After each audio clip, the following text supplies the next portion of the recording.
Hello world, I'm Robin Catling and this is Write On. Join me in my author journey as I delve into the craft of writing, bringing you tools, tips and lessons learned the hard way so you don't have to.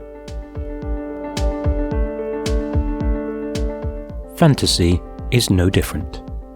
For all the world building and lore, I realise fantasy is no different from any other story structure or genre.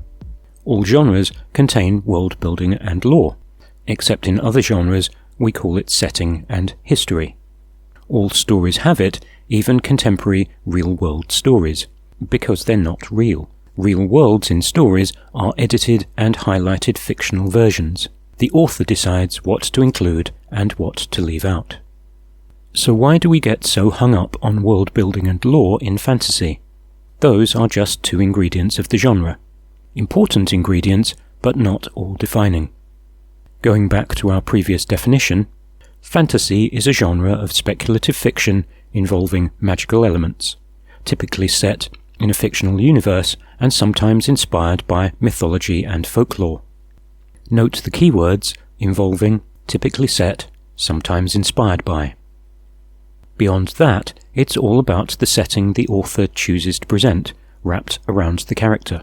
You think that magic schools, dragons and enchanted forests are any different from contemporary fiction? Think again. All genre settings contain only those elements the author chooses to filter and focus on. Unconvinced? Pride and Prejudice and Tunnel Vision. Lizzie Bennet's world, yes, collect a sticker, consists of Longbourn, Netherfield, Meryton, Rosings and Pemberley. 5 narrowly defined and not that specific settings. Pride and Prejudice takes place in the middle of the Napoleonic Wars, but you'd never know it. Despite the presence of the army, no one in the novel ever talks politics or war or economics. The threat of invasion is imminent and real. Political divisions are as deep and as bitter as anything in today's febrile and angry environment, but we get none of it. More than that, there's little description of houses and places. Austen relies on the reader to fill in the blanks, while she concentrates on character and story. Local society is brought to life in quick, light brushstrokes. The wider world beyond doesn't encroach. The high society of Darcy and the Bingleys doesn't feature. Unlike, say, Emma or Mansfield Park, there aren't even any poor people in the book. Agatha Christie's Miss Marple is one of those curiously timeless characters. All of her stories from 1930 to the late 1940s are set in a roughly contemporary Britain. Marple lives in St Mary Mead, a small English village with a local pub, a handful of shops, the vicarage, and the Gossington Hall estate. She makes a few trips to other country house locations. The world Christie presents is darkly cruel and complex, but there's barely any mention of the tumultuous world events unless it leverages a plot point in a particular mystery. The wild frontier.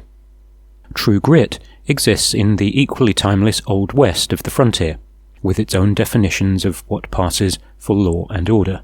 The Western frontier existed only for around 10 to 15 years following the American Civil War.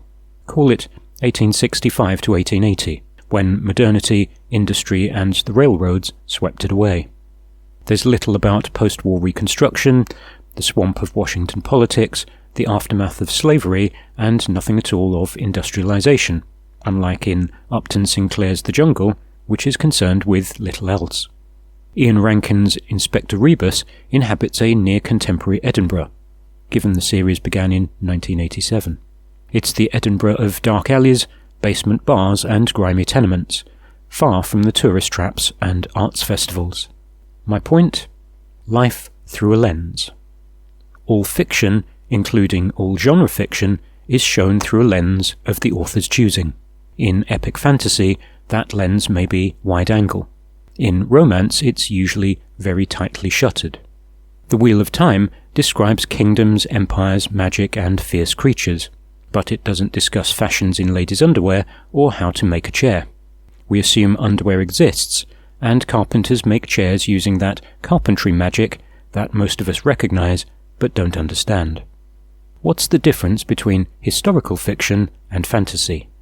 In fantasy, the events and societies depicted never existed.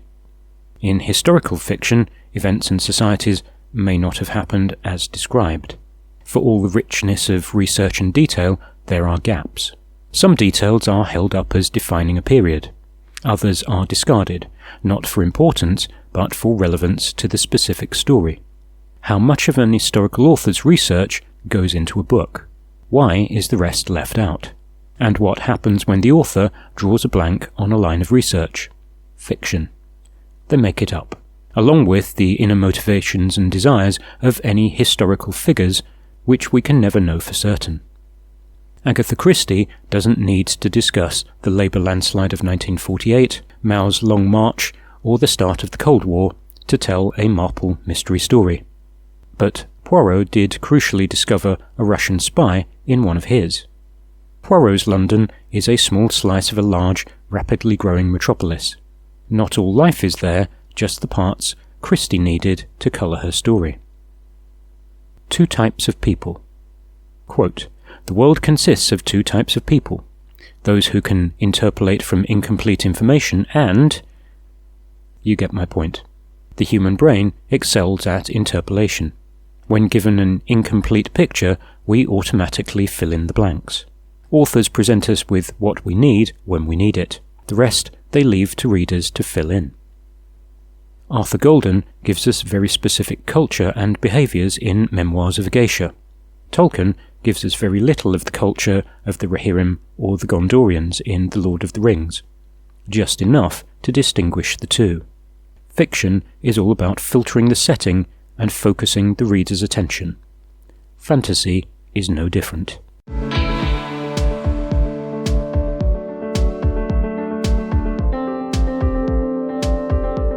That's all for this time. Thanks for stopping by. You can like and subscribe to the channel, or go to robincatling.info to check out the blog.